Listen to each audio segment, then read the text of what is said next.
School days में वगैरह मुझे परफॉर्म करने का इतना चांस नहीं मिला, मुझे डांस करने को नहीं मिला, कुछ नहीं मिला। बचपन में जो मेरे अंदर परफॉर्मर था, जो दबा हुआ था, उसको बहुत बुरा लगता था। मुझे लगता था कि मैं नहीं कर पाऊँगा, entertainment industry is very difficult, मैं नहीं कर पाऊँगा इसमें कुछ भी। That was the day when I changed from Mithilesh Patankar to.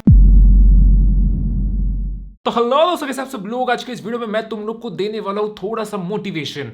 पर मोटिवेशन देने से पहले मैं तुम लोग को बताना चाहता हूँ कि ये जो जोश टॉक चैनल है, इसको मैं पिछले 1-2 सालों से देखते आ रहा हूँ। मैं हमेशा ये देखता था, यहाँ पे टॉक्स देखता था, और मुझे लगता था कि क्या मैं कभी इस स्टेज पे आ पाऊँगा, क्या क्या मैं कभी यहाँ पे मोटिवेशनल टॉक दे पाऊँगा। और शायद तभी मेरा चैनल था या नहीं, मुझे याद नहीं, बट या फिर मेरा चैनल बहुत छोटा होगा, मुझे याद नहीं। बट ये सपना सच हो रहा है, so thank you so much. और अब मैं तुम लोग को बताने जा रहा हूँ मेरी कहानी। मिथिलेश पाटनकर के पीछे नहीं, मिथपैट के पीछे जो मिथिलेश पाटनकर है, उसकी कहानी मैं तुम लोग को बताने वाला हूँ। देखो, स्कूल में ना मैं बहुत इंट्रोवर्ट हुआ करता था। मैं ज़्यादा लोगों से बात नहीं करता था, मेरे ज़्यादा दोस्त नहीं हुआ करते थे स्कूल में। बट मेरे अंदर ना एक परफॉर्मर था स्कूल से, जिसको हमेशा क्लास में सबको हंसाने का था, जिसको हमेशा क्लास में से उभर के आना था। तो I always wanted to perform in my school days, but I never got a chance.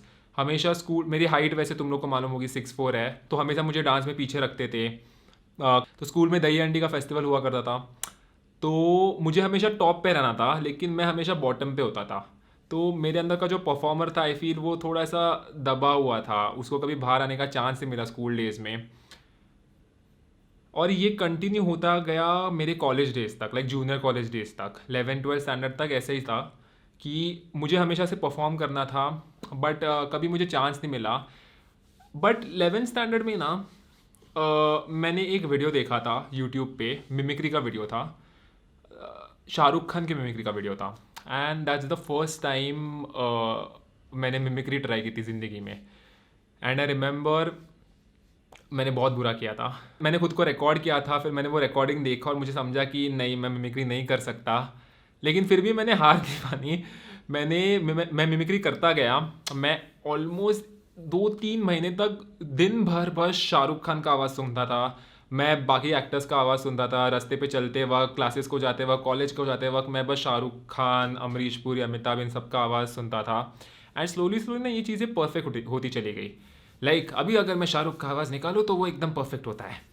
तो पर मेरे अंदर ना वो एक कॉन्फिडेंस नहीं था कि मैं कहीं पे परफॉर्म कर पाऊँ। सो क्या हुआ था कि एक दिन मेरे जूनियर कॉलेज में एक Bombay times fresh face competition था, और मैं गया था जूनियर कॉलेज में असाइनमेंट सबमिट करने मैथ्स का। तो ऐसे क्लासरूम को जाते जाते मेरे को क्लैप्स का आवाज़ आने लगा कि एक इवेंट चालू है वहाँ पे नीचे ऑडिटोरियम में। तो मुझे मुझे समझा कि ये कोई तो मस्त मस्त टैलेंट शो इवेंट है, और मैंने कभी किसी टैलेंट शो में पार्ट नहीं लिया था।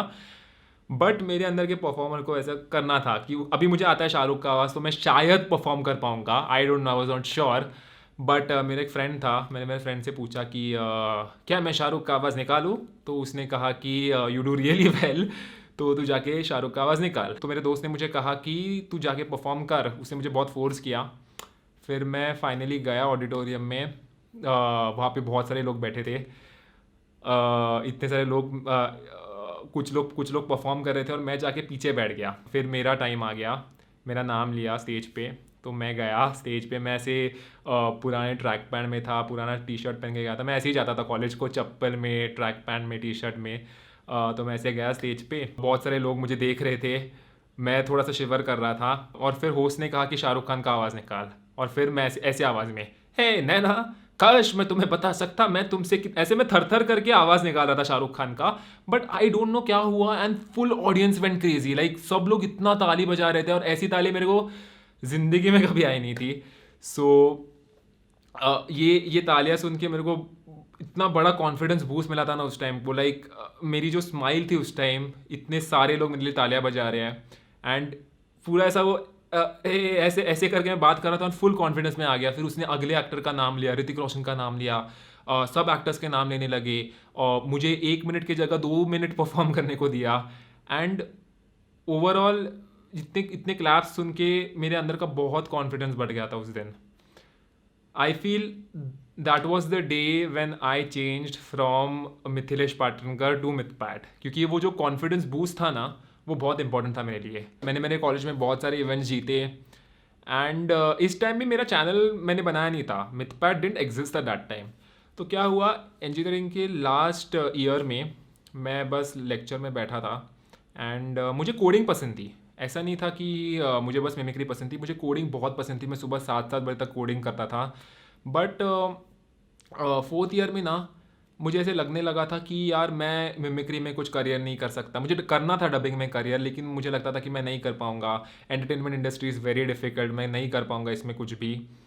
सो मैंने ये होप्स छोड़ दिए थे कि मैं कुछ यूट्यूब कर पाऊँगा या फिर एक्टिंग या कुछ भी कर पाऊँगा, डबिंग वगैरह। मेरा ऐसा था कि मैं अभी जाने वाला हूँ मास्टर्स करने, बट उसके पहले maybe I can give it a try, may be.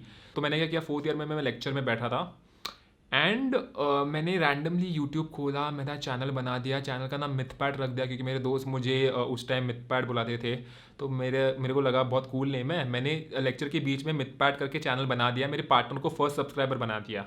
So I had 1 subscriber on my channel and the same night I went home, I recorded a mimicry video in which I had done some mimicry of Nawazuddin Siddiqui and all. और ये video मैंने randomly डाल दिया YouTube पे and ये video मैंने मेरे दोस्तों के साथ शेयर कर दिया, जिससे मुझे अराउंड से 300 व्यूज़ 350 व्यूज़ ऐसे कुछ तो आ गए थे 2 दिन के अंदर।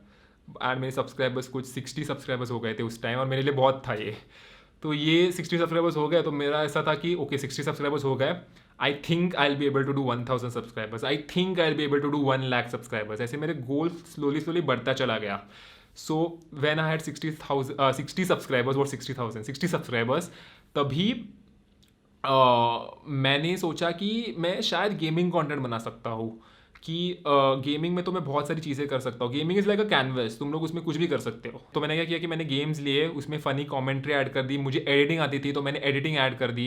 ये सब करके मैंने मस्त वीडियोस बनाए और ऐसे कुछ 10-15 वीडियोस मैंने डाले होंगे यूट्यूब पे, और उसके बाद मेरा चैनल वायरल होने लगा। And I think within 6 months of starting the channel, it started going viral. Like people started enjoying my videos, I started gaining subscribers.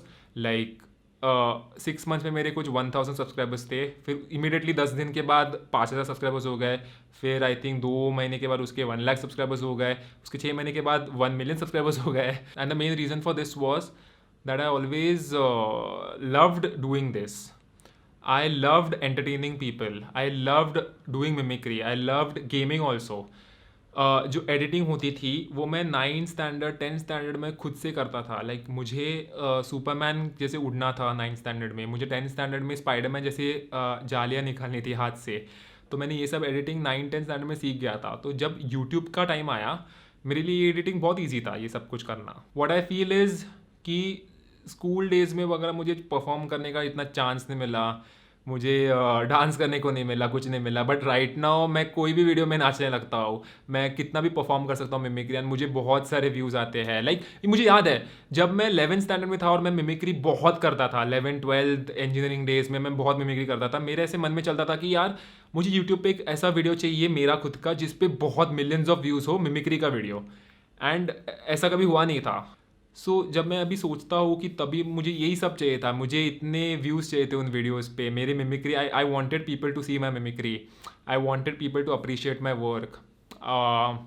ये सब जो चीज़ें मुझे पहले चाहिए थी, जो मुझे पहले नहीं मिली थी, वो मुझे अभी मिल रही है। So I feel that you need to keep working on what you want. I think eventually things will just line up. चीज़ें होती जाएंगी, आपको जो चाहिए वो मिलेगा। उसको टाइम लग सकता है थोड़ा सा, बट जो मुझे स्कूल डेज़ में चाहिए था वो मुझे अभी मिला। बचपन में जो मेरे अंदर परफॉर्मर था, जो दबा हुआ था, उसको बहुत बुरा लगता था। लेकिन अब मुझे जाके अराउंड 7 मिलियन की ऑडियंस मिल गई है, तो मुझे मैं इतना परफॉर्म कर सकता हूँ तुम लोग के सामने। इसलिए I feel very blessed right now. अगर मैंने बचपन में हार माना होता तो नहीं चलता। स्लोली मैंने खुद के स्किल्स बनाए, मैंने मिमिक्री सीखी, मैंने एडिटिंग सीखी, ये सब चीज़ें बहुत इंपॉर्टेंट थी मेरे लिए। और तब जाके मिथिलेश पाटनकर से I could become Mythpat. So I feel that तुम लोग को जो पसंद है वो करो, don't give up. Just remember one thing, whatever you want to do, it's not done right now, not yet, अभी तक हुआ नहीं है बट होगा. If you work on it वो चीज़ होगी. Just give it some time. So that's it for today. I hope तुम्हारे अंदर बहुत सारी मोटिवेशन गई होंगी. How's the josh. Thank you so much. अब मैं चलता हूँ. Bye bye. उन्होंने मेरा CV लिया और मेरे हाथ पे ही रख दिया. बोला तुम यूपी वाले आ क्यों जाते हो जब तुम्हें बोलना ही नहीं आता. मेरा नाम लक्ष्मी वर्मा है. मैं बेसिकली फिरोजाबाद यूपी से हूँ. फर्स्ट टाइम जब दिल्ली आई तो मेरा पहला इंटरव्यू था. तो उनका फर्स्ट क्वेश्चन ये था कि इंट्रोड्यूस योरसेल्फ. तो इंट्रोड्यूशन में क्या बोलते हैं मुझे ये नहीं पता था. तो मैं चुप हो गई. तो उन्होंने मेरा CV लिया और मेरे हाथ पे ही रख दिया. बोला तुम यूपी वाले आ क्यों जाते हो जब तुम्हें बोलना ही नहीं आता. मुझे ऐसा लगा कि किसी ने मेरे मुंह पे तमाचा दिया हो और मैं कुछ समझ में नहीं आ रहा था, उससे कुछ बोल भी नहीं सकती थी. तो फिर मैंने CV लिया और लौट के चली आई. फिर उसके बाद तो फिर मैंने इंटरव्यू ही नहीं दिए. इंग्लिश लगता तो था ज़रूरी है, कोशिश भी की, सीखूंगी, ट्राई भी किया. 1-2 बार किसी इंस्टीट्यूट में ज्वाइन किया. तो फिर प्रॉब्लम क्या होती थी, इंस्टीट्यूट में जाना होता है, फिर इतना टाइम नहीं होता था कि पढ़ना भी होता था और जॉब्स भी करनी होती थी. सब कहते थे इंग्लिश सीखने के लिए एनवायरनमेंट चाहिए, माहौल चाहिए होता है, लोगों से बात करोगे तभी आएगी. अब बात करने के लिए भी तो वो लोग होने चाहिए जो आपसे बात करना चाहें. मैं जो स्टॉक्स की वीडियोस देखती थी मोटिवेशन के लिए. तो लास्ट में एक एडवर्टाइजमेंट था. तो वहाँ पे बोला था कि हमारे एक ऐप है जो स्किल का, तो आप उसे डाउनलोड करिए. तो मैंने सब्सक्रिप्शन कर लिया. और लेकिन सब्सक्रिप्शन की अमाउंट भी इतनी नॉमिनल थी कि मैंने तो सोचा भी नहीं था इतने कम दाम में इतना अच्छा प्रोडक्ट मिल सकता है. सबसे अच्छा जो बेस्ट पार्ट मुझे लगा वो था प्रैक्टिस का, जो मुझे चाहिए था एक्चुअल में, जो मैं ढूंढ रही थी इतने टाइम से.